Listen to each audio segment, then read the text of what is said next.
Martinez, le sélectionneur portugais, lui, il s'est positionné pour le Ballon d'Or et il espère qu'un Parisien va le remporter. Écoutez-le. Ce que Vitinha réalise cette saison, pour moi, sans aucun doute, le justifie. C'est un joueur essentiel dans le succès du Paris Saint-Germain cette année. Je pense que par son style et son efficacité, il mérite d'être Ballon d'Or. Hugo, il mérite d'être Ballon d'Or, Vitinha? Il est loin dans la discussion? Fais attention à ce que tu dis. Non, mais alors excusez-moi, je n'ai pas vos connaissances footballistiques ni votre finesse. Force est de constater qu'il fait une saison exceptionnelle, qu'il a tout gagné avec le PSG, qu'il est en finale de Ligue des Nations, que s'il la gagne, ça fait un trophée supplémentaire, et puis que derrière, il y a la Coupe du Monde des clubs. Donc il peut peut-être absolument tout gagner. Et c'est obligatoirement normal, je pense, qu'il soit dans la discussion. Après, Giovanni a dit qu'il y avait des joueurs qui cassaient pas...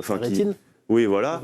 Je sais pas. Rodri, il l'a eu l'année dernière en étant un joueur d'équipe, un joueur de devoir, comme vous aimez les appeler.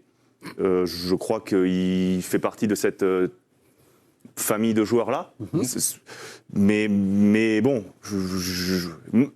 il n'y a que nous Français. Non, mais je reviens, je vais m'énerver à nouveau comme tout à l'heure. Il n'y a que nous Français qui ne faisons pas de lobby pour les nôtres. Non, mais si, ça commence là. Donc voilà, allez-y. Non, mais tu peux Vitinha, Yamal, on va mettre. Mais chacun défend sa paroisse. Non, mais attendez, on va mettre Vitinha, Yamal. Qu'est-ce qui est Cristiano, parce que 150 buts, on n'est pas loin.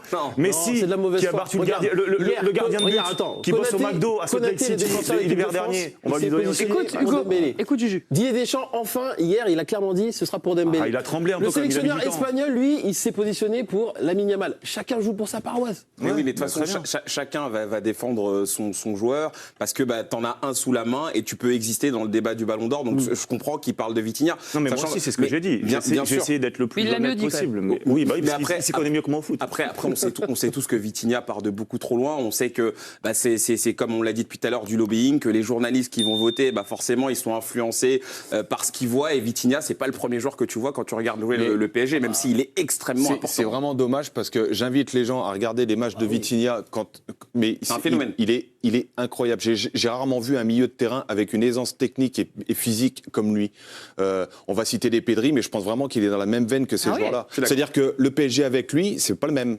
C'est-à-dire que c'est le baromètre, c'est lui qui dicte tout, c'est le chef d'orchestre en fait de cette équipe. Et si le PSG sert et presse aussi bien, c'est en grande partie par rapport à son orientation et tout ce qu'il fait. Donc vraiment. On avance avec la